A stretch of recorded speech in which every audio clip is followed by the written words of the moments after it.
welcome to the Miami Heat Zone podcast. We are pushing to 6,000 subscribers. Make sure that you guys hit that subscribe button, and thank you for all the support. But before we begin, G, Mike, and then also too, like with you, Ernie, please plug your show.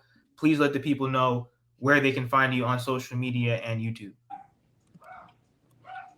Yeah. You guys can find me on IG at GMikeMedia _ YouTube, same thing. TikTok, same thing. And then on Twitter at George Mike Perez. I run a podcast myself called The G Perspective on all current sports going on right now. And big time Miami Heat fan since I was a kid, baby.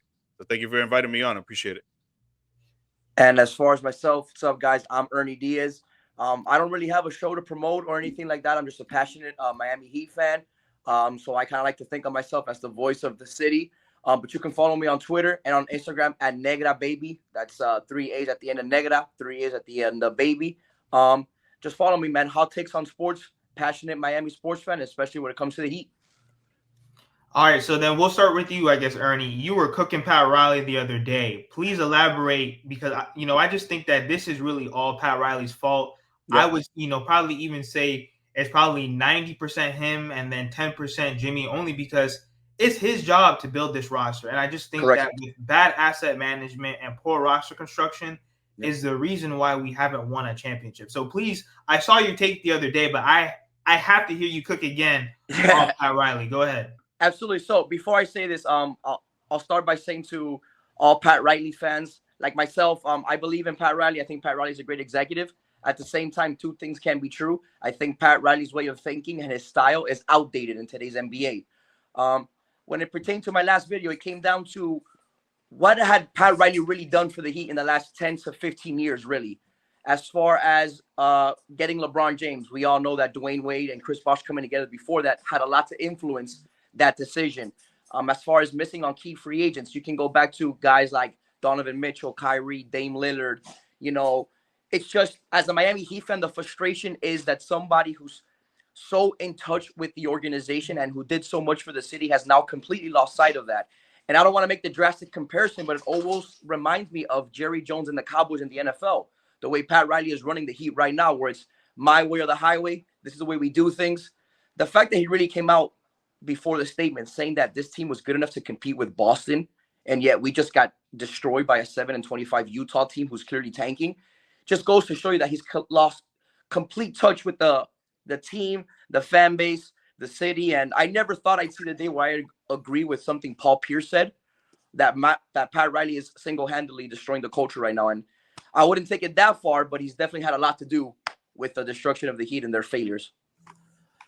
At least he's Martel, you're on mute, but at least he's the president of basketball operations and not the president of the United States at 80 years old. Yeah, there's a time to give it up. He had his prime, and I'm a big fan of Pat Riley. Anybody who talks shit on him, I still think he has a right to be here to a certain degree, because my question is kind of like when you say fire one of the best coaches and there's delusional Heat fans that say fire Spo, like who else is out there that's better? What other NBA GM or exec could replace him? Because he's still... I think he's not senile like Biden. I don't want to bring politics into this, right? He still seems clear and sharp, but he's not. He's not, Amir. Stop. Hold on one second, Amir. He's not. He doesn't have dementia. Okay, like come on, like that's ridiculous. But I'm just saying, hey, I agree with what you're saying, Ernie. Though, like he had his time. He's still lucid, but he hasn't done anything in the last 10 years. But I will never talk shit on him and say he's washed and he's sleeping and all that crap yet, because of what he's done. Only 11 teams have ever won 2 championships or more ever. We're one of those 11 teams. 11 teams have not won. That's a third of the league. So we're privileged that he's brought us 3, but it's been 10 years. Things need to change. He's 80 years old. He needs to retire. The normal age for anybody to retire from a normal job is 65. What are we doing here, right? I love him, but I think you're right. I agree. All right, go ahead, G Mike. For me, I think just speaking on the last 5 years with the Jimmy era, right?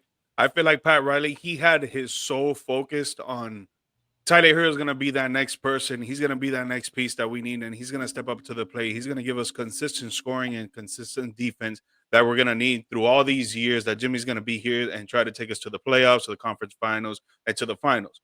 Jimmy took us to 2 finals. Both finals, we had severely solidified injuries where it couldn't give us to where we wanted to in the promised land. Like the first finals when we went up against the Los Angeles Lakers, we didn't have Goran Dragic, and he was a centerpiece for our team to give us at least 15 to 20 points a game, which we lost that. And then we saw what Jimmy had to do. He had to put on that whole show of that big triple-double that the only other person that has done it is LeBron James and all that. And then when we go against the Nuggets, we don't have Tyler Rozier, and then Jimmy playing on a wobbled foot, barely playing out there. And then obviously Tyler Herro wasn't playing. So there's a lot of injuries there when it comes to the finals on why we couldn't probably get to the promised land. Not saying that we would have beat the Lakers or the Nuggets, but it would have been a completely different series. So with just Pat Riley on the whole Tyler notion, I felt like he thought that Tyler, these last 4 to 5 years, he was going to be that guy to help out Jimmy and Bam, and he wasn't. Now he's proven it now this season, but it's already too late in Jimmy's eyes, and you can see that he's getting frustrated on the court. He doesn't want to be here no more, and obviously now he's saying it. So, yeah, I put a lot of blame on Pat Riley. You know, there's a lot of stuff that we could have moved. We could have got Donovan Mitchell. We could have got Kevin Durant. We could have got Kyrie Irving. But in those trades, it was like we weren't offering Tyler Herro. And when we finally offered Tyler Herro for Damian Lillard, it was already too late. And obviously the GM for the Portland Trail Blazers was like, no, I'm not sending you over there because that's where you want to be. Now my boy Michael has joined the stream. Hey, Michael, please shout out your channel before we begin and just give your overall take on Pat Riley and just his poor roster construction and his bad asset management and just the current status of the Miami Heat. Oh, okay. So after Nose Hoops and my channel, we just hit 1K subs. That was a pretty awesome feat to do. So, you know, only up from here. I usually just talk overall NBA, but talking about Pat Riley, I think part of the problem is, to be 100% honest, he bet on Bam and Herro being those 2 and 3 guys next to Jimmy. And, like, here's the thing. Like, Bam defensively obviously has always given you what he's given you. But offensively, his game is basically stagnated. Like, it's basically been the same since around that 19 to 20 season. And with that lack of a jump, along with, at the same time, to be honest, like, you know, Jimmy complains about, you know, not feeling like you compete or whatever. It's also hard to compete when you're missing however many games because you're hurt or you're, you know, well, there was one game he missed where it was like ramping up conditioning or something. I'm like, bro, like when you're sitting out games too and you're missing like, there's some stat. I think Kawhi Leonard on the Clippers has had a 60-game season. I don't even think Jimmy Butler's done that. Like he hasn't played like 65 games or more. Like that's hard to do. And I think you guys are right for sure. The lack of some of the trades. I think the bigger issue, though, to be honest, instead of getting into what ifs of like, oh, what if they got Kyrie? What if they got James Harden? It's more so, why did you do some of these trades like to get Terry Rozier? Why did you give up a first-round pick for Terry Rozier in 2024 or 2023? Why did you do that? Like, why did you – and mind you, too, the one thing about Jimmy that I think we got to talk about, they went for his guy, Kyle Lowry, too. And I'm pretty sure – I don't know. Did you guys give up a pick for Lowry? Or did you just like – what did you trade for Lowry? I think it was Goran Dragic and Precious. It was Precious, yes. Yeah. Okay. And we lost the second round for tampering or something, right? I think. Yeah. Oh, by the yeah, way, yeah, okay. Yeah, that's we also tough. drafted Precious before Tyrese Maxey, but I digress. Yeah. So that's the other thing, too, you could talk about is more so just like the scouting of everything and stuff like that, too, of the Heat in terms of just first rounders, especially when you do have them. Because, I mean, we've seen guys like Tyrese Maxey fall all the way down to the Sixers. I'm pretty sure he was, in the late 20s, I think, Maxey, or in the mid-teens or something. It was something crazy. So, I don't know. I think Pat Riley, is the big figurehead to it, but I think the Heat culture as a whole, I think, isn't as sound as we think it is. And when you really, like, stop and think about it. Now my boy Nick is in the building. Nick, what are your thoughts right now? Yeah, I'm done. I'm done with Pat, man. I think it's just time for him to pack it up. I'm just gonna be completely honest and not politically correct here. Look, I think honestly, I'm embarrassed, especially by that mirror today, to be like a Miami Heat fan, low key, because and even just the things I've been seeing said about Jimmy. After everything he's done, he's never opened his mouth until now. He's never done anything until now. And you know what I mean? Honestly, he has done a lot with less. We talk about him not showing up for games, right? we're basically expecting this guy to average 25 plus a game for 82 games. We don't want him to miss no games for 82 games and then turn it on in the playoffs for that run too. We're asking him to do impossible things, y'all, and we've been asking him to do that for 5 seasons now. And then a sixth one, it's like a slap in the face now when after all I've done, you come in the summer, you basically, call me out in front of everybody, in front of the world, because I was joking around at a party, like, yo. And then instead of just looking the man in the face and say, listen, we're not going to extend you. We're perfectly fine with letting you go as a free agent. We just want to see what we can do with you this season. Just being upfront with him. And that's the problem. The Harrisons and Pat have been doing bad business since Wade. And we just have to call it what it is. And I'll just leave it there. Bro. Now, my boy Johnny, he's in the building from GOAT James Kingdom. Just briefly, real quick, because we're all trying to make quick takes here, but just let the people know where they can find you and the content that you make on YouTube. No doubt. Peace and blessing, fellas. Again, I'm Johnny the Exposer from the GOAT James Kingdom platform. Big time Heat fan. And just like most of y'all, devastated and disappointed with what we got to deal with. So, again, GOAT James Kingdom right here on YouTube, on any other platform, Facebook, TikTok, Twitter, Instagram. You know the way to find us. GOAT James Kingdom. It's not that hard. Appreciate it, Martel, and you guys for having me up here. Hey, but what is your take right now on Pat Riley and what's going on with Jimmy Butler? I told you this was gonna happen, Martel. I doubled down with what Nick said, man. Pat Riley dropped the ball on this one. You know what I'm saying? He legitimately did. Yeah, I was saying stuff about Jimmy not playing games. The last 2 seasons, he's played more games in Miami than he did the 3 years prior to that. So again, Jimmy was the guy that we needed to bring in to show people that we are still a franchise trying to win, trying to do the right thing. Pat Riley's very stubborn, and this ego got to go. This 1900s mentality that the team is over the player no longer exists in today's NBA. That's why he can't land a star, because he keeps telling stars they have to sacrifice all of this stuff for the Heat. And nobody wants to do that anymore. These guys are not interested in that. So he fumbled the bag with LeBron, he fumbled the bag with Wade, and now he's fumbling the bag with Jimmy. I told you this, Martel. If you don't tell Jimmy the truth, you don't keep Jimmy with respect, he would do exactly what he's doing right now. And that's what we're seeing. Is he wants his respect, and he earned it. I'm a player guy. Give him his money. We're not paying for Jimmy. We're paying for our reputation. The Miami Heat have a bad reputation with players, and we can't get no star if Pat Riley continues to do this and behave this way. Now we have Davey from Davey's Doghouse. Davey, please let the people know where can they find you, and just give us your overall takes on Pat and Jimmy and what's going on. What's going on, everybody? You can find me on Dave's Doghouse on YouTube. Also, Refuse to Lose. This is what I have in the background.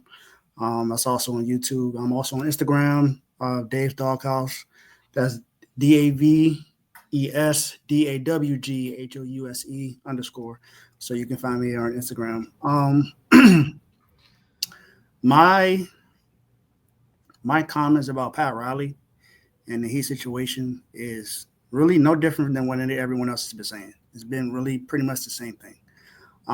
Martel, I think I told you this before. I'm just tired of the same thing when it comes to Pat Riley. It's like there's no accountability when it comes to Pat Riley. He just it's whatever he says goes. And the only time I defended Pat Riley on something is when the whole LeBron and Eric Spoelstra situation. That's probably the only thing I defended Pat Riley on.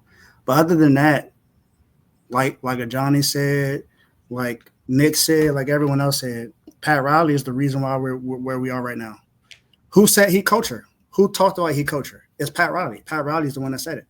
So if he's the one that sets he culture, then he has the one that has to change. One thing about, if you think about any kind of business, if you fail to change, then you fail to succeed. That's pretty much how it's going to be. If you're not willing to change as someone who's been in the league for a long time, you've been with the Showtime Lakers. We know how they feel about you there. And you know how Miami feels about you here. But Miami Heat is also going to hold you accountable. I mean, we haven't seen the championship ring since 2013. We haven't seen the championship raised since then. It's been 11 years, about to be 12 years. Because, I mean, who honestly believes that we're going to go to the NBA Finals this year? Let's just really be honest. We don't have the roster. We don't have nothing right now. We just got blown out by 60 by the Utah Jazz. So Pat Riley, this is all Pat. The thing, when you signed Jimmy Butler, you knew what you had when Jimmy got here. You knew what his attitude was. You knew the reputation he had from Chicago, from Philly to Minnesota. You knew exactly what you was getting with Jimmy Butler. And you knew that he was a player that's going to play on both ends of the floor, but he also wants other players that's going to play just like that. He wants another star with him. And yes, I get it. You can blame Jimmy or whatever for having Kyle Lowry over here. We got Kyle Lowry too late. We got him 2-3 years too late. Plain and simple. I think Chill has said that on the show a couple shows ago. But this is on Pat. I mean, you can give Jimmy some blame for quitting on the team, but if Pat never tells Jimmy to shut up in public, we don't have the situation. Now, my biggest concern, huh? You think that's true though? The whole shut up. I think it's just the money piece. I know Pat's messed up in a bunch of ways. Obviously, like in the last 10 years, the whole undrafted bullshit, not putting the right players around Jimmy Butler. I get that. But also, Jimmy's never played more than 65 games, like Mike was saying before. He's missed 25 plus games. Why do you want to pay a 38-year-old $60 million? Like, I think it's a good business decision. I'm not even saying we should pay them. What I'm saying is we should have resolved this before this season. This should have been resolved. Jimmy thinks he's still good. He thinks he's worth the money. He thinks he can get to $54 million. That's part of the issue. I agree with everything you said before. I think he is worth the money. I think he is worth the money. He's definitely I'm not saying it's not with the money. I think it's with the money too, but it's also about how you treat Jimmy. People know Jimmy. It depends on how you treat him. If you treat Jimmy good, he'll sacrifice some time to stay here. Get him off my team. Bye. I'm saying, like, the whole thing about Jimmy, though, we were talking about that shit earlier, was like getting them the help and not winning that ship in the 5-year bill. He's not mad about that. He wants to stay in Miami. He just wants the money, and he doesn't feel wanted. He said in that press conference before he asked for the trade, it's better to be wanted, right? He wanted to stay in Miami. He loves Miami. Like, he's content. He doesn't seem like a guy where he's gonna like have to win a championship before he retires. Even though I want him to, I want him to go to the Grizzlies or a team, the Warriors, where he can win a championship. Because I love Jimmy Butler. Same. But you know what I mean? Like, I still think it's about the money. I think it's just like, because he would have stayed. He's probably upset he hasn't won with the Heat. About respect, bro. I think it's two things. I think two things can be true. That too, for sure. I agree. Two things can be true here. I think it's also about the money, but I think it's mainly about the respect. Jimmy, if you look at everywhere he's gone, he's pretty much been disrespected. When it was Chicago, the reason he had the issues in the locker room with Rajon Rondo. Then you go to Philly, they chose Tobias Harris over Jimmy Butler. It's another disrespect. You go to Minnesota, he had the issues with Karl Anthony Towns and Andrew Wiggins. Then next thing you know, he's in Miami. Now he has an issue with Pat Riley. So it's all about giving Jimmy his respect. And look at what Jimmy has done for Heat Culture. He bought Heat Culture back up. He fit Heat Culture when we signed him. He's there was no one else we were going to sign that was going to do what Jimmy did because of what they put on him when he got here. They said when he got here, we weren't even going to make it out of the first round. They said that we weren't even going to be a good team because Jimmy got here. They said that he made the dumbest decision to come to Miami. I didn't think we were that good. I didn't think we were that good in 2020 neither. I was shocked as good as we ended up playing, and I knew why, but I didn't think we were that good. At the end of the day, we're not paying for Jimmy really. We're paying for the reputation as the Heat. Yeah. And the Heat. I mean, not the Heat. The NBA just signed a $76 billion deal. These guys got money. But the NBA is also losing money because of viewership. Viewership is down a lot this year. They're not losing money. There's no viewership. They got $76 billion. They didn't lose no money. That's why I'm saying this. Like, and the players.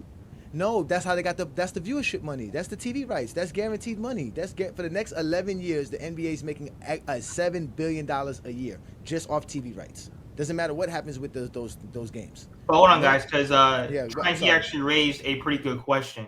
What do you guys exactly mean by treating Jimmy good? But go ahead, Trent. I mean, you can kind of like elaborate on that because I think they've treated Jimmy pretty well. He even said it out of his own mouth that they allow him to be him.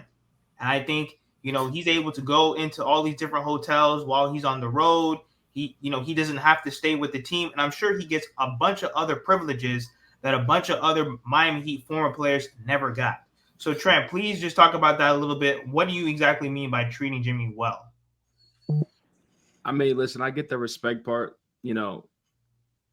I get it. But at the end of the day, bro, It's a business. Fuck all that shit, man. We had our time, 5 years. 2 championships were 0-2, several Eastern Conference Finals, and this all goes to Pat Riley. But one thing y'all didn't bring up, Martell, real quick, was Spo. Why is Spo not getting brought up? Spo been doing one of his worst jobs these last couple seasons. Him and Pat Riley are the reason why this team is falling apart. Keep it a bug with you. Spo's rotations are terrible. His decisions lately have been terrible for the last couple of seasons. Like, we can look at Jimmy, we can look at Spo, but or Pat and stuff like that. But Spo been horrible. Like the two with Build Heat Nation, Spo and Pat Riley and stuff like that, these are the 2 guys we're relying on have been absolutely horrible. So the big question is, like, with Jimmy being there, with him being paid, nothing was going to be changed because Spo is stubborn too. He doesn't want to go into certain lineups. He doesn't want to put certain people in. You see how long it took Khalil Weir just to play. You see how long it took Jovic to get into the rotation a little bit. He is stubborn. He wants to play small ball. We can't play that because we don't have the personnel for small ball. You could play small ball for a certain amount of time, but you can't play it for the whole game. You have Thomas Bryant when he was on the team playing over Kevin Love. Kevin Love, we all love Kevin Love. He's their vet. We all know he should not be on the court. He just can't move. So we got to look at Spo. We got to look at Pat. But the thing is, they're not going nowhere. So we got to find another way to improve this team somehow, some way. And I just don't see it.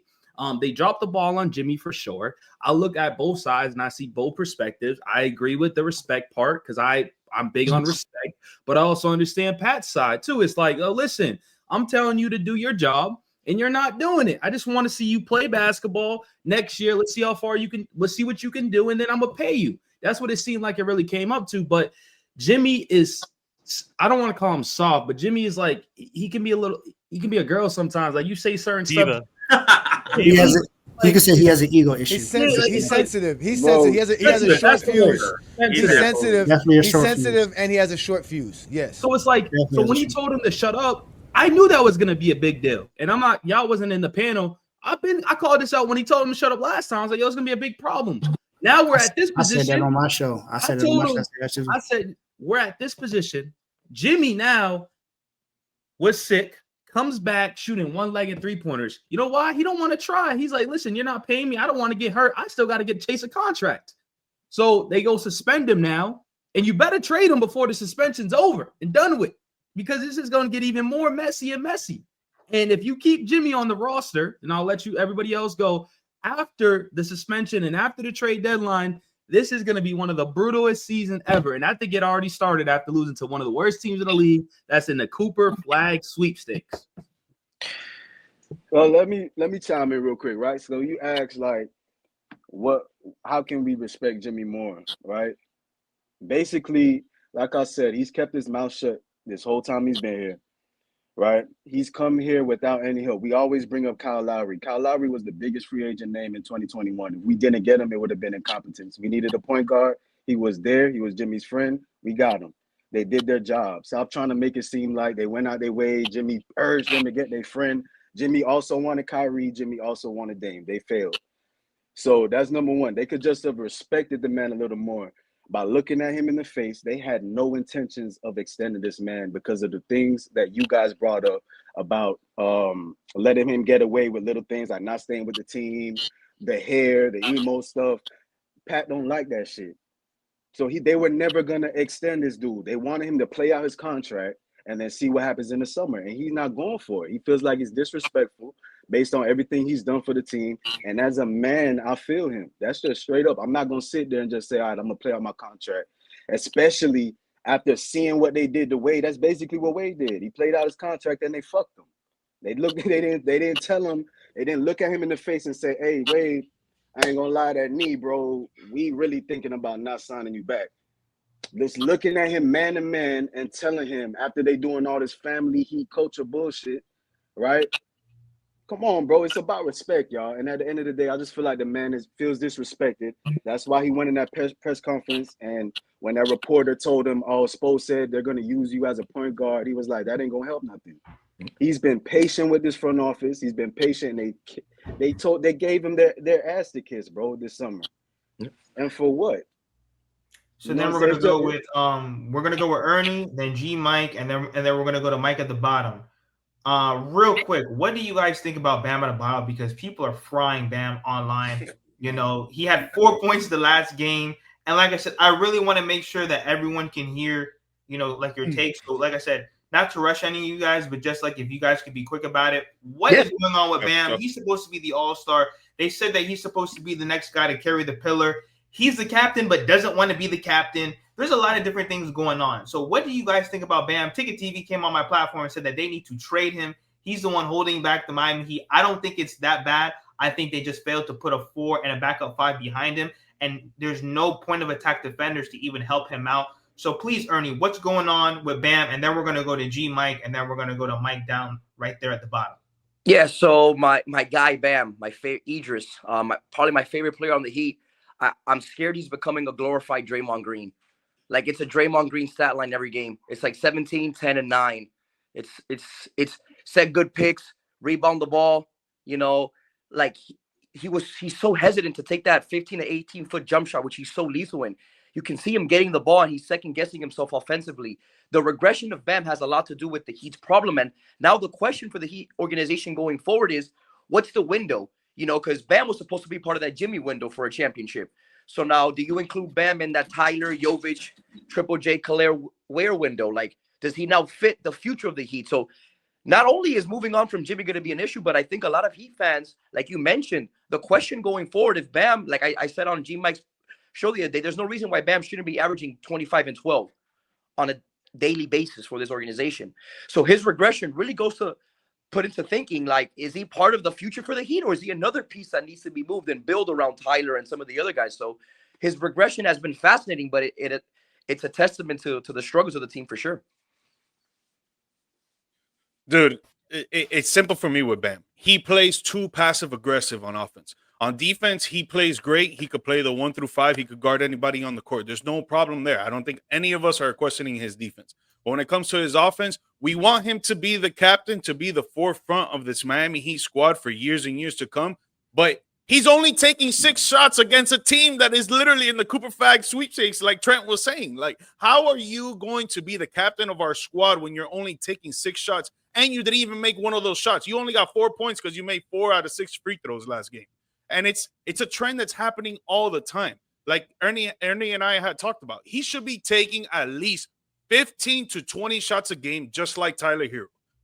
If he's not going to be able to do that, then we need to trade him away and build around Tyler Herro. It's as simple as that, because we can't have this Miami Heat culture that we have, that we're so aggressive and people hate us when they come to when we go to their city, or when they come to our city, that it's always a dogfight. And we got our top player going out there lollygagging on offense. And I think, to me, it's kind of disrespectful to compare him to Draymond Green, because Draymond Green actually goes out there and plays like a dog on offense, even if he sucks. So it's like with Bam, he just needs to be more aggressive on offense. Take the layups, try to dunk on people, take the 3-pointers. We saw that you've been developing that. Take 3 of them a game if you have to. Who cares? If you're wide open, shoot the midi, bro.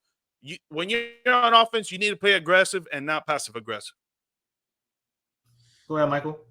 Yeah, I'll touch on Bam really quick. I honestly, I can't blame anyone but Bam at this point, because I mean, even throughout in the earlier years, like, you've seen Jimmy trying to tell him, like, be more aggressive, like, attack more, like, you know what I mean? Like, he did the same thing with Joel Embiid back in the day. You know, there's that famous clip of him screaming to shoot the 3-ball. Like, Jimmy wants his, you know, his co-stars or whatever to improve, but Bam is that's just not him at that point. Like, quite frankly, like, I think we expect, or we wanted Bam and Tyler to be these, like, you know, 2 and 3 options that were going to be a big 3, and they just never were that. Like, at the end of the day, they just weren't. Tyler, in part because of every other year he would be injured and then come back and then not be as good and then be hurt again and then, you know, in and out of the lineup. And Bam just doesn't have the aggression. But I did have a question for you guys. So do you guys look at Jimmy right now? Now, Jimmy's not playing as bad as this player was, but do you look like you guys have a Russell Westbrook contract?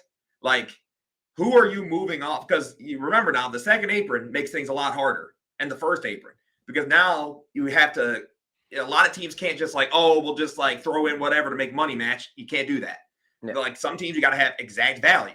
And then with someone like Jimmy, like I think the team to beat said, I mean, Jimmy's 36, 37, and he's wanting more money.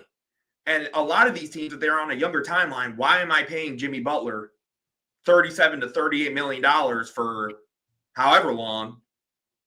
And if he falls off a cliff, now I've got this, sunken cost basically, The Suns like him. The Suns like those type of players. Yep, they said they wanted to give him a contract. They said they want to give him a contract extension, so they love it. They love it when it comes. They're saving money on hot dogs and food, right? So they'll save that money for Jimmy. Give him $60 million a year. But for a question for you guys though, if we're going to give Jimmy to the Suns or to the Grizzlies or to the Warriors, in return, we're talking about getting a star in return. Are you guys okay with getting some role players and draft pieces? Yeah, can I answer that? I'll follow up. Go ahead. Yo, listen. I honestly, the Desmond Bain thing, it's not happening. Let's be honest, it's not happening. They're lowballing us. They're lowballing us. Jimmy right now has no trade value. That's what it's being reported. Zero. Yeah, at all. But what I will take though, and these are probably names that some people probably don't want. But listen, I'm taking a Kennard. I'm taking a Clark. You're gonna have to take a Smart or John I can never say his name. John Conker. There's some players over there, Jalen Wells. I like Gigi Jackson. Like those type of players, I'd rather just take and get players or expiring deals so we can free up in 2026. Like this team ain't winning. We're not doing nothing. We're not doing nothing. Jimmy or not, we're not doing anything. So there's no point of us taking a Bane and Tyler and Bam and say, okay, new big. It's not realistic. You let the team play out this year, see what happens. Take these players. So if they perform well, you keep one of them on a minimum deal or mid-level exception, whatever the case may be. But you just get rid of Jimmy. That's for the Memphis deal. So that's what I would take. I like a lot of their young guys. I like expiring contracts to get ready for 2026. Yeah, if you're trading let's call Jimmy a playoff superstar, former all-star type player, you're never going to get fair value. You're going to get pennies on the dollar. You got to shoot, like for what Trent is saying, for a young and up-and-coming type of player. That's why the Heat just stated, if we trade with the Warriors, we want Kuminga. They might not be willing. We could deal with him, and his extension it's not going to be a crazy extension because he has a rookie contract. So his next deal would be like the Tyler deal, $30 million a year. So if he balls out, he could do a rehearsal with us. But we need a player like that because when Paul George got traded from the Thunder to the Clippers, the OKC Thunder were like, all right, fine, give us the picks, obviously, but like give us a young, like up and coming prospect, like Trent mentioned Gigi Jackson or whoever. They got Shea Alexander. Like we didn't know he was averaging 11 points per game. He was raw. They never knew that they had that capability of getting a future MVP. Like we need someone young in return because we're not going to get a star. The only star. Trust Spo to develop that player to do that? Not lately. Good question, Johnny. Good question. But do we also? Trent, like the pieces that we're going to get, because they're saying we want a win now player. Why do we want a win now player after watching that game last night? Who's the win now player? That's what I'm saying. Yeah, there is. Pat Riley said this again. Yeah. Who are we going to get? Because let's be real. We're not getting one last point. We're not getting one win now player. Hey, last point though. Let's be real. Hey, if we're building around Tyler and Bam now, those are 2 threes. Bam is a third option now. He's showing that, and I think Tyler Herro is a third option too. Like we don't have a number 2 option on this team. So even if we put a number 1 option there, we're still missing a piece possibly. Like a De'Aaron Fox, Tyler, and Bam. Like what is that going to do for us? Is that a championship team? They ain't trading solid. What about Julius Randle? What do y'all think of getting? What? Get up there. Get up there. He's doing consistent. Hey Johnny, come on, man. Bro, he's 22 and 10 easily. So it's the efficiency rate and the use. Is he gonna play defense? Yeah. And the playoff choke artist. Julius Randle plays defense. Hey, you playoff choke artist. Yesterday he only dropped 8 points and 8 rebounds. Yeah, he's not happy over there. Same thing with Jimmy. He's not happy. He's a terrible playoff performer. It's the playoffs because he could do good in the regular season. But it's who are we gonna get to perform in the playoffs if we trade Jimmy? That's the point. We gotta get something. You're not getting nobody. And he has an expiring contract which he's trying to play for. But Johnny, they're on the second April, so you gotta get exact value. They make the same amount of money. Julius Randle is considered a star player. We're not getting that. I'm telling you. That's what we get for Jimmy. We're not getting the star player for Jimmy. We're gonna. Listen to me, guys. Hey, Johnny, we're going to have to settle for those younger guys. Like Trent said, we're going to have to get a Gigi Jackson type player. No, that's because of Pat Clark, Riley. Marcus That's because Smart. of We're Pat gonna have to Riley. get that. No, that's because of Jimmy Butler. That's why we're going to get No, that. It's because of man. Pat Hold on. Riley. It's because Let of me Pat ask y'all Riley. something. Pat Let me Riley ask is y'all something. afraid of star players. He doesn't want no player that's going to come in and change the quote-unquote culture. He has to change that mentality. Yo, this nigga's chat Well, right Johnny, now. is that Pat or is that Nikki and Nick? Pat. Is that Mickey and Nick? That's Pat. I That's think Pat. Mickey. I That's think Mickey Pat. and Nick is escaping some blame in there, man. I think they Nah, using Pat as the face. Nick maybe, but remember when Yeah, Pat Nick was making the named, choices. when Pat was named the president, that means he controls the basketball operations. He is usually in the name when it And comes to Pat- those stars. When LaMarcus, Listen, the reason if why I people say forget, that, let me make a point real quick, and then I'll Mhm. mute my mic and y'all can chime in, right? The reason I say that is because I just thought about like when Bill made that interview and he said he spoke to Pat, and he said, "All right, I'm with it. Let me just go back and he got to talk to the owners then." And that man called back and said, "I can't do it." So hey, that just occurred to me like maybe I can't really blame Pat and say it's all on Pat. It got to be the owners too. And I think they've escaped a lot of blame, all the blame. We haven't mentioned their name one time since we've been on here. You know what I'm saying? That's just a point with Bill. Who knows about Kyrie, Dame? Who knows what's going on? I feel like they're just using Pat as the face. Yeah. So for me, the thing is, like, when it goes back to all that is by them leaking the whole trade information, like all the leverage is gone. Like in a perfect world, the Heat are better off. Like in a perfect Heat situation, send Jimmy home, doesn't play the rest of the year, declines the $55 million option, and now you have a shit ton of cap release. But Jimmy's petty enough that if you send him home, he ain't declining that next year option. He's gonna take the 55-year option and then just not play. Like, so at this point, you have to move him, but there is no leverage to move him. So it really is like, I guess the Kuminga deal is the best that you're gonna get. Kuminga and a few picks. Golden State's backing out. But then I like Houston. and this I is like the other Houston. thing. Like, do you really want to pay Kuminga to be that next guy for the next 4 years? Like, is Kuminga really taking us over that hump? You know what I mean? Like, I don't think so. He fits perfectly. The Warriors already said that they are not. They're not giving us Kuminga. They're not giving us Andrew Wiggins. So we just have to cut that out. No, because they would have to shuffle a bunch of players with it. That's why. Yeah, they would do contracts. and I don't think they're doing that. That's why they don't want to do it, because in their I'll mind take they're like, Pozemki okay. too. I'll take Brandon Pozemki. I'll take Moody and 2 first. Yeah, but at that point they're saying we're giving you damn near the entire roster for one guy. Jimmy. Yeah, for a guy we're not going to re-sign. We're not going to. No, yeah, it's gonna have to be at that point. It has to be more than Jimmy. Yeah, at that point you're gonna have to include like a Triple J or a Jovic or something like that. They're gonna want something in return. If they're gonna build a roster like that. What I will say, when this trade happens, don't be upset. You're gonna look at the trade and be like, "Who the hell are these players?" Don't be surprised. That's what the trade is gonna happen. It's gonna happen real soon. They're gonna be like, "Yo, I don't know, just throw a name out there, Jalen Wells and who this." If you don't watch basketball, you're not gonna know these young guys. But you're gonna be like, "What? What?" Like, bro, that's his trade value. I mean, like when you get these superstar players get traded, you're never gonna get anything good in return. It is what it is. This league is run by picks. We don't even, bro.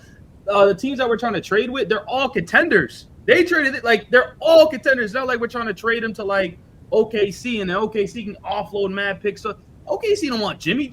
So it's just like it's gonna be tough, and we're gonna have to deal with it. It is what it is, and this is gonna be the future of the Miami Heat.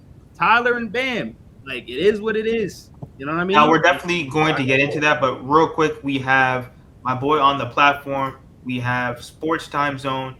Just real quick, go over your overall, just with Pat Riley, with Jimmy Butler, and Bam Adebayo. Like, what is going on right now with this Miami Heat team? But before you do that, please plug in your show as well. Yo, no, hold on. Not to cut you off, yo. This dude in the comment, yo, Kevin Landon. I don't know how old you is. If you 22, 20. Yo, if you have your girl, I'll take your girl anytime. Like, let's be honest. Yo, shut your mouth, little nigga. Yo, wow. Go ahead, Newsy. All right, yo, salute, Miami Heat Zone. Appreciate you for having me on. Once again, yours truly. My name is Wagwan, Mr. Brother Numsi, representing the Sports Time Zone. Salute to my whole panel, all the boys at the Sports Time Zone, my co-host TZ Dave, my man Pressure, also my man Diesel Greasel, and my producer Q the Beat. We the only podcast bringing you 2 different generations take on sports. Real quick, I was listening. All my boys are watching as well. I'm going to jump in real quick about Pat Riley, because I know that was the initial question, the thoughts about Pat Riley, and then it shifted over to Bam, and now we're talking about the state of the Heat and where we're going to go from here. Look, listen, I can't stand Paul Pierce at all. He's my least favorite player in the entire world, in the history of sports, probably. But in this case, he was spot on when it came to Pat Riley. the history of Pat Riley and the way that he's done players that's contributed to the Heat. Pat Riley, I know I'm a 90s Heat fan, so I remember when Pat Riley ran Tim Hardaway out of town. All right. He also did the same thing with Shaq, did the same thing with LeBron, did the same thing with D Wade. They all left at some point due to issues with Riley. No superstar has ever parted ways with Pat Riley on good terms. It just doesn't happen when it comes to Pat Riley. Riley is like 80 years old, and he's become like an arrogant, stubborn, bitter old man who just doesn't want to change, and he will spite his team to the detriment because he's trying to spite a player. He'll spite his team and hurt his team because he's trying to preserve his ego, and he would rather sacrifice chemistry and winning because he has his constant need to show that he's bigger than the player. All right. And then Bam Adebayo, real quick on Bam. I love Bam. God bless his soul. But Bam is not an offensive scorer. He is a defensive specialist. He's a glorified role player, if I may. He's not going to give us 30. I mean, we'll be lucky if he gives us 20. That's just not his role. We've been trying to force him to be something he's not, trying to force a square piece into a circle. It's not going to make it, just like I say on my show, not going to make it with Bam. Teams are going to lowball us, and they're going to attempt to fleece us to try to get as little as they can for Jimmy Butler. The minute that it came out that Jimmy didn't want to be on the team, teams were already trying to see how low they can get Jimmy for. So we're not going to get much out of Jimmy. Pat Riley, again, he was a great coach. He was an excellent mastermind. But if we look at Pat Riley's resume, outside of that 2006 championship run with Shaq and D Wade, outside of the big three that was recruited by D Wade, not Pat Riley. So let's keep it a buck. Pat Riley didn't orchestrate that big three. That was D Wade getting his recruiting on. Prior to that, Pat Riley's last championship was with Irving Magic Johnson. Irving Magic Johnson in 1988. Well, half of us were toddlers. Some of us that are even watching this wasn't even born when that happened. So he's built this reputation and he's built this egotistical way of thinking just based on the fact and on the strength of his glory days. I don't want to compare him to Jerry Jones. I don't want to compare Pat Riley to Jerry Jones, but he gives me Jerry Jones vibes with this whole, I'm going to do it my way or the highway. Superstar players deserve and will get special treatment nowadays. This is not the 80s. This is not the 70s. That's just the way the NBA works right now. I honestly, in my heart of hearts, think that we need a new, younger GM with a more modern approach to building a team. It probably won't happen because Mickey Arison and Pat Riley are joined at the hip. But a lot of this slander that's coming towards Jimmy, I think is unwarranted. Jimmy Butler carried us to the finals 2 times. He's carried us to the conference finals 3 times with minimal help, with a Bam Adebayo who's not an offensive scorer, as well as a Tyler Herro who was injured for the majority of our playoff runs. He gave it everything he had. That image of Jimmy Butler humped over in the bubble, giving everything he's got, it seems like now that's gone to the wayside and people are calling him a traitor, saying he quit on the team. If you're an employee and you're outworking everybody else in the organization and management doesn't want to give you the tools that you need to succeed, you ask for a transfer. It's just what we do. So I just wanted to touch on that real quick. Well, but before isn't Mickey's son the GM, not Pat Riley? Isn't one of the Arison boys the GM? Well, Pat Riley is the head. I mean, he's the head of everything. But I'm just saying, I think that they got the guy doing the gym. But go ahead, bro. You cooking, brother? Go ahead, man. You cooking, bro? Yo, Pat and Sport are like Stephen Jones and Jerry. And the thing is, too, Jerry will never fire people that he's comfortable with. Because I'm a Cowboys fan, if you guys didn't know. And yo, Davey, your team's ass. Your team is trash. We beat y'all though, didn't we? Oh, okay. You have less losses. I mean, you have. Everything. We still beat y'all. I know. Y'all lost today too, so it's cool. Just know that this trash team beat your trash team. Yeah, we got a higher pick. But what I'm trying to sum up is saying, like, Jimmy wanted more help. That was his whole thing about his complaint to management. He's 35 and he's being ran into the ground.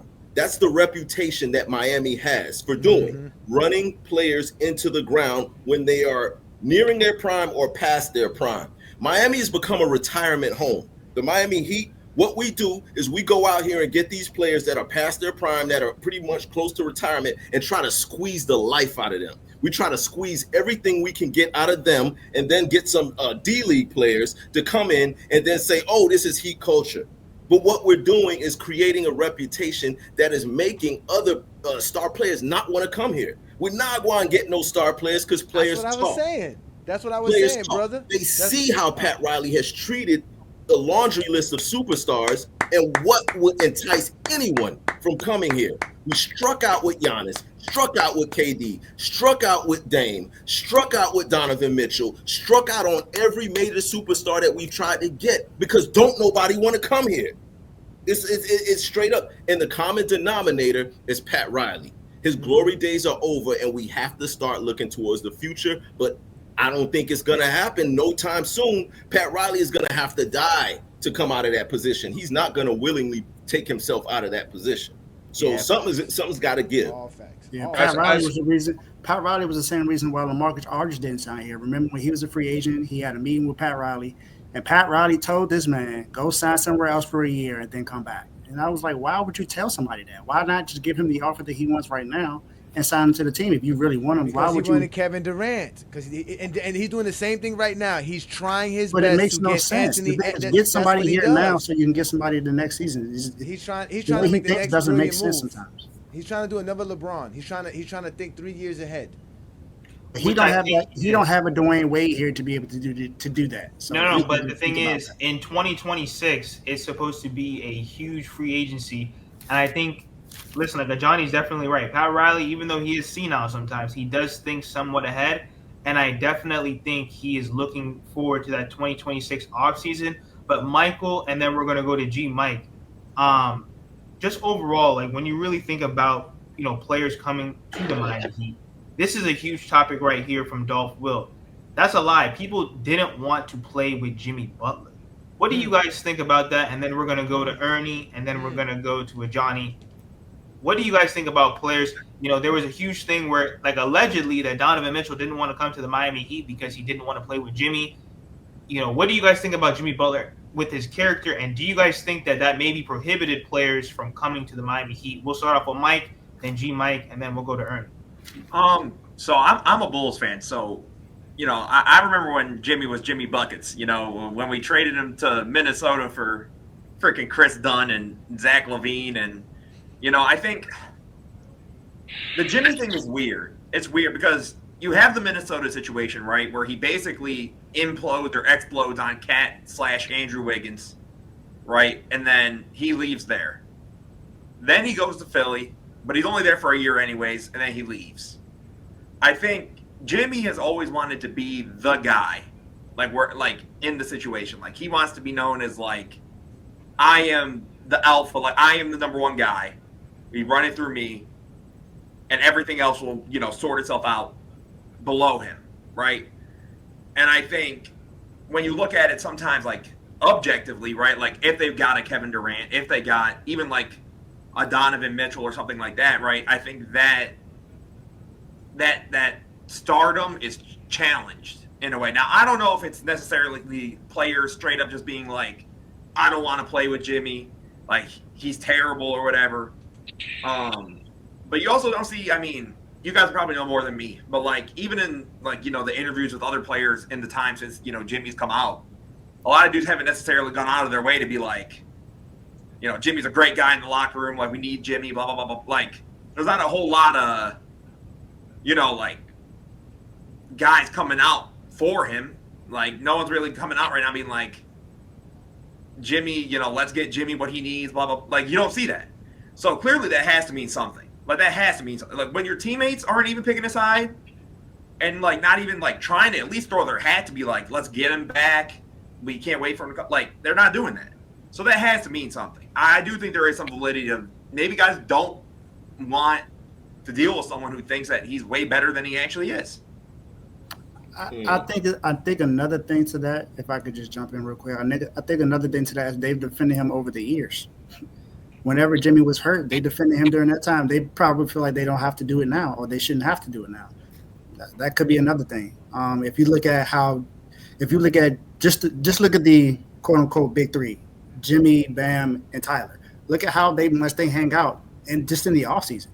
Think about when Jimmy first got there, how much they freaking just were just around each other. They have a great relationship. So they feel like sometimes when you have a good relationship with someone, you feel like you don't want to jump in a situation that doesn't involve you. You may want to voice your opinion on it, but the thing is, you probably have already voiced your opinion before, and you feel like now it's falling on deaf ears. There's really no point in talking about it because Jimmy already has his mindset, and everybody knows Jimmy. When Jimmy has his mindset, he has his mindset. He's not changing. No matter who you are, no matter how much he loves you, no matter how much he cares about you, when he has the decision to make and he says that he wants to do something, that's what he's going to do. And also, just to really chime in on that, a lot of it could be that the teammates are afraid. They see how Pat Riley comes down with the hammer of vengeance. They could be afraid to speak up in defense of Jimmy because, okay, Jimmy just got suspended for saying that he doesn't have any joy in playing basketball. So which is a lie. Go ahead. So what happens? Well, I feel you, but what happens to Bam if he says, anything in respects to that, or Tyler, or anybody? So everybody's like, "Yo, I don't want no smoke with management. I don't want no smoke with Pat. I don't want none of that." And then really to touch on, how Jimmy, people are saying, "Oh, Jimmy, his departures from every team has ended." That's not true. Outside of Minnesota, he didn't really leave Chicago on horrible terms. It's not like, he was a locker room cancer and they just had to get rid of him. It was more so, I think that Chicago thing was more so between him and Rajon Rondo. And exactly. It was that situation with that. That's why Jimmy was gone. And when I talk about Philly, it's because the coach, who was soft at that time, decided to stick with Tobias Harris instead of sticking with Jimmy Butler. That's what I'm saying. I'm not saying, for me, it's different. It's not about how Jimmy was; it's how he was treated by somebody else. Exactly. But the point is that Jimmy is an All NBA player. He gets a max contract. These teams don't want to pay him a max contract. So Chicago didn't want to pay him a max contract. They sent him to Minnesota. He gets to Minnesota and tells Minnesota, "You got to pay me. I'm him. Y'all got to know that I'm him." They didn't like that. They were like, "We're not paying you." We already see how horrible Minnesota is as a franchise. So he goes to Philadelphia, and it's the same thing. They get a chance to have a star player in Jimmy, and they don't choose Jimmy. Jimmy chose us because we were the right fit for Jimmy. This was the right thing. When he came to us in 2020, none of us could sit here and say this was not a good fit. Jimmy knew what he was getting into with Pat Riley as well. But what happened was Jimmy became a real star by going to the finals twice. And because you're a real star, you make more money outside of the league. So he's just basically telling Pat Riley, like, "Listen, I'm here for the long run. Give me my money. You guys have a bad reputation. I'm trying to get players over here." He tried to get Damian Lillard. He tried to get other guys to come. But like the brother at the bottom said, people don't want to come to Miami. You have to make a decision when you come to Miami. There's a lot of sacrifices that the Miami Heat make other players do that you don't have to do on other franchises. Jermaine O'Neal did not sign with the big three Heat because he's like, "I'm going to eat Oreos." He was like, "I have to eat Oreos or you know what I'm saying?" Like, that's what he was saying. Like, I got Pat Riley telling me I can't eat Oreos. I'm a grown man. I can't eat Oreos because you want me to be a specific size coming into training camp. And now, mind you, no other team has this but Miami Heat. No, he culture. That's what Pat Riley put out there. That's what Dwayne Wade has to apologize to his best friend Carmelo Anthony because they can't even dap hands up before a game because Pat Riley wants to make some rule that you can't be friends with your friends before a game. Like, these players are beyond this. This is not the 1900s. This ain't Charles Oakley. This ain't John Starks who you picked up in a grocery store and now you give him a contract. These guys are real professional athletes and they deserve the respect. You are paying for the reputation that the Heat have been tarnished about. The players don't want to come here. Why do you think Damian Lillard listened to the NBA? I know you always say it's the media and the NBA send him a letter. He listened because at the end of the day he said, "Well, Milwaukee or Pat Riley." That wasn't his choice. That was Joe Cronin's choice. No, he could have still said the same thing. He said, "I want to go to Miami," because he wanted to play with Jimmy. He was going to be fined every single time or suspended. That's different. They can't do that. They can't do that. The NBA gave him a letter. They sent him a letter. I know they did that, but I'm saying there's no rules that a player can't do. That's the whole point. You couldn't do that. Adam Silver is a different kind of a commissioner. He was definitely going to fine him or suspend him. They I find don't think there's rules contract to detrimental. that, but the GM There definitely is. for the Portland Trailblazers got petty, and he said, "Nah, forget Exactly. that. That's I'm not not. sending That you where wasn't you no want to Dame. go. I'm Dame. gonna send you Dame. where I can Dame get made things it in clear that he return." wanted to come to I'm Miami sorry. and Just, play did. beside just like Bam. Martel Hold on, said, guys, That hold on, guys, was one mic, every one mic. player, That was not. every player has on that Dame. power. Dame Lillard had that power. He just But gave thi- up. and He this just gave up. also goes back to Pat Riley and his arrogance. His reputation with other GMs and other presidents aren't that great. Nobody really wants to make a deal with him. When it was issues with him and I'm sorry, Danny the Ainge. Boston Celtics GM, Yeah, they Danny said that Ainge. it was just a personal beef with him. But let's look at the real to real. We don't really have any trade assets right now. And the reason we don't have the trade assets, let's look at what Pat Riley has done. Pat Riley, he's went and he brought Kyle Lowry here to get fat and go and run off to Philadelphia. Then No, he was turns around- already fat. He was already fat. He But was go ahead. fat before that, but then he came and he did the balloon thing. He gave Duncan Robinson I $90 miss million. Kyle Lowry. Actually, I miss he lost Kyle weight in Lowry his so second year. much. In I his second miss year, he Kyle lost like Lowry so 13 much. pounds. But then he I blew miss right him. back up too, G Mike. He blew up Yeah, after that. after He was fluctuating. We give Duncan Robinson $90 million to forget how to shoot. We give He could Tyler have got Hero Westbrook. They gave Westbrook like $7 million, some crap like that, $12 million. We could have We all easily go- got Westbrook. We all gonna forget we paid Hassan Whiteside $90 million.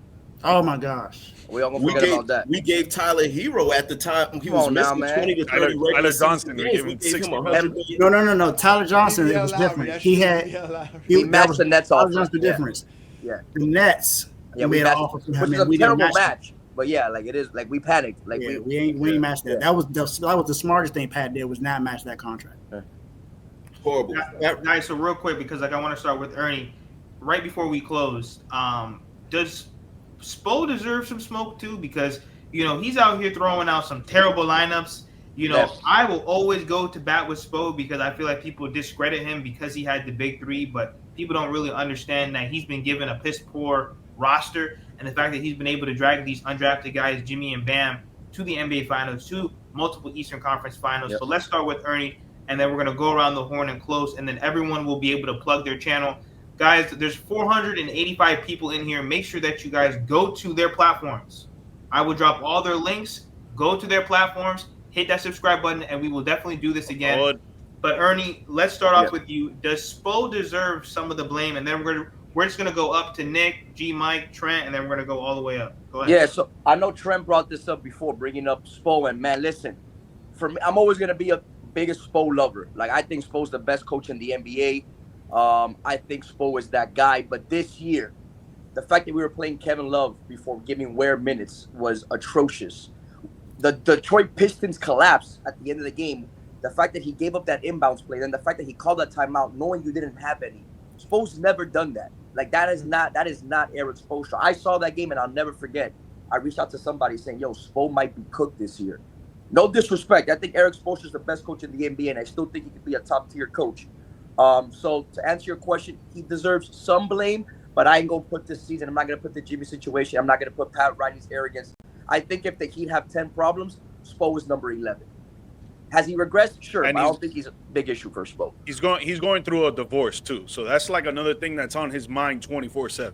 He's a human, so yeah. I mean, you're right. Yeah, You're absolutely right. At the end of the day, divorce is final last. And he got his contract but you still the after effects are still there. No, You still have you're kids with right. this lady. It's still different. Yeah, it's a different scenario. But that Pistons game, that timeout and that situation, that's not an Eric Spoelstra thing, man. We all know that. That's not the Spo that we know. So that was just an indication of how the season was going to play out, I guess. Nick, go ahead. Yeah, I just want to make a quick point about I saw a comment that said people wanted to come here because of Bam. Dame was talking to Jimmy, Kyrie was talking to Jimmy, Donovan was talking to Jimmy. Jimmy was a part of it too. I just want to make that very clear. Stop with the Bam shit. People wanted to play with Jimmy as well. If y'all remember, Kawhi wanted to play with Jimmy over in LA before Paul George.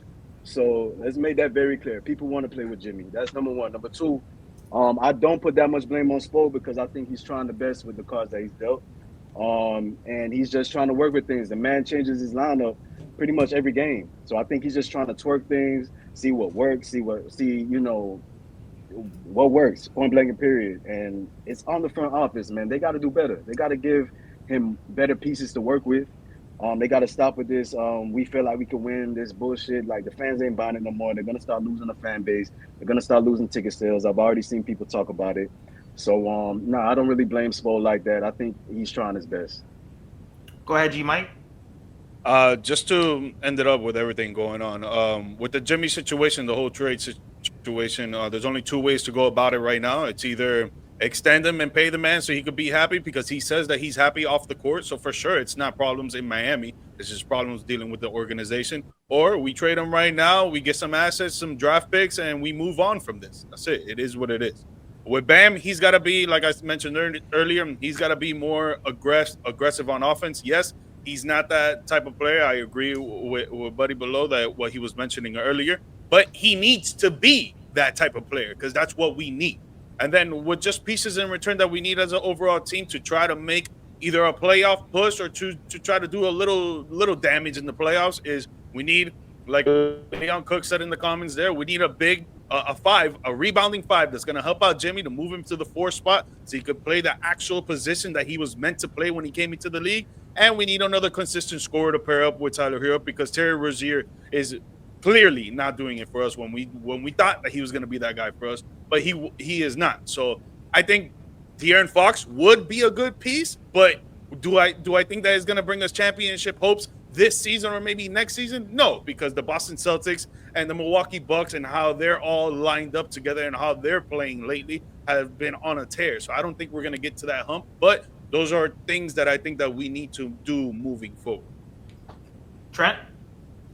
Yeah, I kind of already said what I had to say earlier, but one thing I will say is third quarters just doesn't make sense to me. Third quarters, whatever you want to call them, that's on coaching. You come out at halftime and somehow you're worse coming out in the third quarter, being one of the worst third quarter teams, that's on coaching. And it doesn't matter what players we get because he's just going to be stubborn and still play the players he want to play. Burke should have been in the rotation. He's now cracking rotation. Every time Burks plays, he plays good basketball for us, and then he goes into DMP. So Spo's going to keep being stubborn. Pat's going to keep being stubborn, and this is just going to be a repeated cycle at the end of the day. Jimmy's finally probably going to get traded, but this team is going to stay mid-pack for the next 5 years or so. So, yeah, but go Heat. And that OKC versus Celtics game today, that's a preview of the finals. I'm telling you right now. Yeah, that's going to be a bomb finals. Go ahead, Michael. In terms of Spo, I think it's weird, because Spo should technically be able to develop some of these young players, right? Because we usually credit him for these undrafted players turning into what they turn into. So at the same time, though, I wonder, where does the scouting of everything go to? Because when you get to the draft and you actually have a first-round pick, right, and you get Kyle Ware, which makes perfect sense, you then barely use him. And then when you do have an opportunity to use them, like in that inbound play, you don't have Kyle Ware, and you have Bam, who is just not that good of a rebounder. Bam is just not that good of a rebounding big. There are still nights, I don't know if you guys ever get shots, when you go on, you look at the box score, and you see Tyler Herro will have more rebounds than Bam. And you're like, what the hell is this? Actually happened last week. Yeah, it's at some point, too, I agree with Trent. The arrogance from Spo and the I've done this for however long and therefore I can just do it however I want to do it. You have to adapt with your situation. What you have is just not good. You have to be better. You have to know your personnel better. And he tries to throw all these things at the wall, but at some point, I don't know. I think he gets some blame, but I agree with G Mike. I can't put it that high up there. I don't think he's that high on the list. Now, if it comes out, years from now that Spo was a big reason to why everything fell apart, then I guess it's a different story. But for now, I can't really blame him too much. Go ahead, Noomsy. Yeah. I've said this about Spo a lot on my show as well. I don't want to beat him up too much because I think he's a great coach. I really do. But I think he's just like Pat Riley, is a little bit stubborn.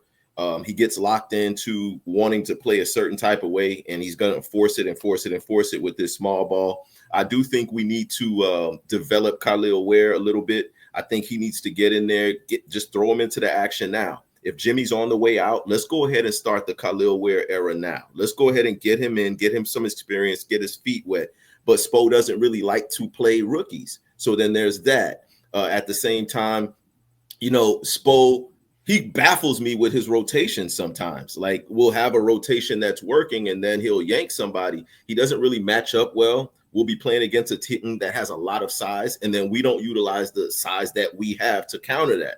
So that's a need. We need to address that as far as Spo, and we also need to see if we can get a quality point guard. I know that the De'Aaron Fox thing that would be the best case scenario. I think right now, as far as making trades, I don't know that that'll happen, but I think that's probably the best case scenario if we could pull that off. But I just don't see it happening. And my man up top had said that we're going to be a mid-tier team. I think you were being extra generous with that. I'm thinking that we're starting to look like a lottery team. I mean, the way that we got taken behind the woodshed and beat by a Utah team like that to that extent, I don't know if that was just like a karma thing or if Bam is trying to send a message with the way that he's playing or whatever the case is, but it don't look good. It doesn't look good. I don't really have high hopes for this season. I just hope that we can get the most out of this Jimmy trade. And as far as Coach Spo, I just hope he starts to change his way of thinking as far as his personnel usage and the way that he runs the team. And that's really all I got as far as Spo is concerned. Now, Johnny, go ahead, and then we're going to go to Davey, and then we're going to close out, but everyone's going to plug their channels. Once again, guys, make sure that you guys go to their channels. Their links will be in the description. We have almost 500 people in the building. Make sure that you guys like, share, comment, subscribe, go to their platforms. And it's like what Daytona Beach said, that he appreciates all the participants, real talk, and we will do this again. Like, I think that it was a solid show. But go ahead, Johnny, and then go ahead, Davey. So again, for me, I've always told everybody this, and our problem is we don't have a ball facilitator. We really don't have a good floor general on offense, and that's what we were missing when we let Kyle Lowry go, because Kyle Lowry was just such a great ball facilitator and floor general. If we can get our hands on a point guard in some form or fashion, everything will change for the Miami Heat. You'll see a better Spoelstra, you'll see a better Bam, you'll see a better everybody. The problem is that we don't have a ball facilitator, somebody to get us in our offense, so we get to those spurts like the Detroit game or those third quarters where it really doesn't matter what Spo is drawing up. These guys are just all catch and shoot guys. We don't really have anybody who can penetrate and attack the basket. Bam's the one who can really do that, and Jimmy, but we don't have Jimmy no more. And just to let y'all know, Kuminga's out for the next 3 weeks. I just got the report. He has a sprained ankle, so he's probably not going to be available for any kind of trade, even though they said they're backing out. At the end of the day, we just need to make a trade for a point guard. D'Angelo Russell's out there. Van Vliet is out there. There's somebody we can grab that can help us, because we really just need somebody to help get that ball movement and create offense at attacking the basket. And once we can do that, everything else will fall into place. We're not going to get Khalil Ware on the floor. Spo's never going to let him get the minutes. And it's always going to be a thing where Spo's just going to put the players, like he said, he feels at that time is the players he can trust. It's all about a trust thing and commitment until you're quote-unquote staying the course. So we just got to find a point guard, man. If we get a point guard, and it'll be Biscayne in June. Trust me when I tell y'all that. Go ahead, Davey. I think everyone has pretty much said the same thing. I think the only thing I want to add is that we do have young players that I think we definitely need to look at, not just Khalil Ware, but Isaiah Stevens is a point guard that we have that can facilitate. Give him an opportunity to see what he can do. We have Josh Christopher. We saw what he could do. Give him an opportunity. Keyshawn Johnson. We have some young guys that we should give an opportunity to, since we know that Jimmy's not going to be here. You pretty much can say that we're pretty much going to throw the season away. You can pretty much say that right now. Khalil, but I do agree with Noon when he said that Spo does not like to play rookies. He did that with every rookie he's had. When Tyler first got here, the only reason why he got the playing time is because we needed him at that time. And we had Bam. We didn't necessarily play him that much. He was behind Hassan Whiteside. Remember we had Hassan Whiteside here. Hassan Whiteside was getting most of those minutes. And now with Khalil Ware, we played Thomas Bryant, who is not good. Let's be honest about it. Then we were playing Kevin Love, who, like Trent said, he can't move. We were playing guys who were not in position to help us win. Let's put it that way. If we don't have guys in position to put us win, to put someone out there that can develop and help us win. Because we drafted Khalil Ware because Bam does not want to play the 5 anymore. He wants to be a 4. He said he plays his best as the 4. We drafted a guy that we can put at center. I'm not saying start him right away, but give him minutes. Give him 20, 25 minutes a game. That's more deserving than to give those minutes to Kevin Love and Thomas Bryant. That's something that involves Spoelstra. Spoelstra's been here long enough, and he has the cachet to play the players he wants to play. He's playing Pele Larson. If you can play Pele Larson, then you can play Khalil Ware. Khalil Ware is the person you drafted first. You mean to tell me the guy you drafted in the second round is more ready than Khalil Ware? Right. Khalil Ware, once we sent him to the G League, he had a double-double, almost a triple-double in the first game in the G League, and then he followed up with a 23, 25-point game in the G League. It's like, okay, we know he can play, so why are we not giving him an opportunity to play now? That's my biggest issue when it comes to Spoelstra sometimes, is that he likes to play his vets a little bit too much. It's like, I get it. You trust your vets, but you got to give these young guys an opportunity. Dwayne Wade was good because he got the opportunity. I get it. He was he was a number 3 overall pick, but you still give your young guys an opportunity. He was a first-round pick. It's not like we drafted Khalil Ware in the second round or he was an undrafted pick. Then I would understand it a little bit. But even if that's the case, you play undrafted rookies all the time. You played Duncan Robinson when he was undrafted. Why are you not playing your rookies when you need them to play, especially when you know you don't have the roster that you need? We needed a big man. We drafted a big man, so why are we not using him? That was the biggest issue. He's playing now, but it seems like it's a little bit too late. So thank you guys once again for coming on the show. We're going to start with G Mike. Just plug your content. Let the people know where can they find you, and we're going to go through the horn again. Just plug all your social medias. Make sure that you guys go to their channels and hit that subscribe button. But go ahead, G Mike. Yeah, guys, you can follow me on TikTok, IG, and YouTube at GMikeMedia_, on Twitter at George Mike Perez. My podcast, The G Perspective, is available on all podcast platforms and on YouTube as well. Martel, appreciate you for inviting me on the Miami Heat Zone, man. Appreciate it. Yes, sir. Go ahead, Nick. What's up, everybody? Y'all can find me on X or Twitter, or whatever we're calling it nowadays, with Nick2_NC. I'll make you laugh for sure. Hey, Martel, appreciate you, bro. Thank you for the platform, man. Go ahead, Ernie. Yeah, once again, man, I share the same sentiment. Thank you so much. You guys can find me on Twitter and Instagram at Baby. That's 3 A's, 3 Y's. I appreciate the love. It was great chatting up with y'all, man. Trent? Yeah, follow me on YouTube. Top notch. Give me the 15K. Heat Nation. About to get to 5K. And I got a podcast on the way too, man. So go check that out at Two Lit Podcast, man. And go ahead, Michael. Just follow me on YouTube, man. Answer Knows Hoops. You see the name over here, right there, nice and simple. Martel, again, as always, appreciate you, brother, for having me on. And yeah, go like and subscribe. You know what to do. Brother Noomsy? Yes, sir. Appreciate you again, Martel, for having me. Y'all can hit me up and holler at your boy on YouTube at Sports Time Zone. No spaces. At Sports Time Zone. Also on IG at Sports Time_Zone. Holla, we'll be there. Salute. Davey, and then we're going to close out with the Johnny. You can find me on YouTube, Dave's Doghouse, and Refuse to Lose Sports. If you look at that behind, that's where you find me. I'm mostly on there. We do a show every Tuesday and Friday at 7 p.m. Dave's Doghouse is once a week, and you can also, if you see my name under where it says David Dallas, under is where you can find me on Instagram. So just follow me on there. And then Johnny, go ahead, my man. All right, yeah, like I said, peace and blessings. Thanks for having me on. We are the GOAT James Kingdom platform. We talk the hottest topic on the internet as far as basketball go, which is basically the GOAT debate. But I would like to have a Miami Heat show every week, and would like to get with you fellas if y'all are interested. I'm looking to get some guys together every Monday night to do a live just like this for 1 quick hour where we talk about the Heat, update everything that's going on with the Heat. I know Martel and you guys always going live and doing great shows, but I would love to have something if you guys are interested, because I love to talk the Heat more than talking about LeBron. So if you guys are interested, let me know. I'll reach out to you. We can definitely do that. But again, I'm A. Johnny from the GOAT James Kingdom platform right here on YouTube and other social media sites. I'll get tired of talking about that bum too.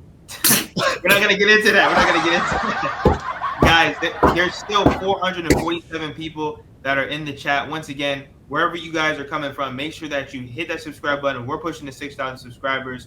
Make sure that you go to their platforms, hit that subscribe button, and thank you guys for all the support. Like, share, comment, subscribe. Appreciate it.